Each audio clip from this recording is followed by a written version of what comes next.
Welcome to this video about copyright and licenses. This video about intellectual property and copyright belongs to the second lesson of the third submodule of the course Developing Digital Skills. As educators, it is important to teach our students about intellectual property. Intellectual property refers to the creations of the mind, such as inventions, literary and artistic works and symbols. We want our students to understand the value of intellectual property and the importance of respecting it. But how can we, as educators, effectively teach our students about intellectual property? The key is to first understand this term ourselves. Intellectual property is a legal concept that protects the rights of creators and innovators. It includes things like patents, trademarks, and copyrights. And it is important for our students to know that they need to respect the intellectual property rights of others. But how can you explain this complex concept to your students in a way that they will understand?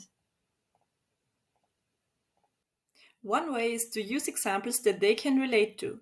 For example, you can talk about the music they listen to, the movies they watch, or the apps they use on their phones. You can explain to them that the people who created these things own the rights to them.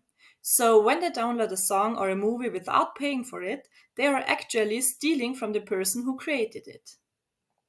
Another way to teach your students about intellectual property is to let them create things on their own.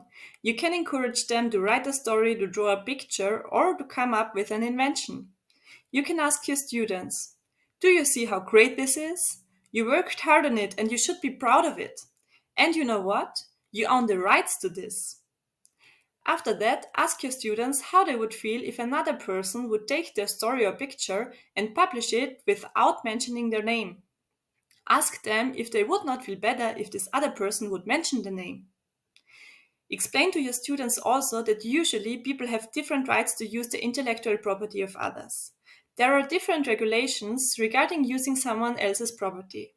But it depends also on the author what rights he or she wants to give to others. In this context, you should also explain the term copyright. Copyright is a legal concept that grants exclusive rights to the creator of an original work.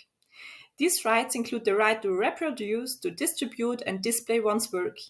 Copyright protects the expressions of an idea, but not the idea itself. By teaching our students about intellectual property and copyright, we are not only helping them to understand the value of creativity and innovation, but we are also preparing them for the future.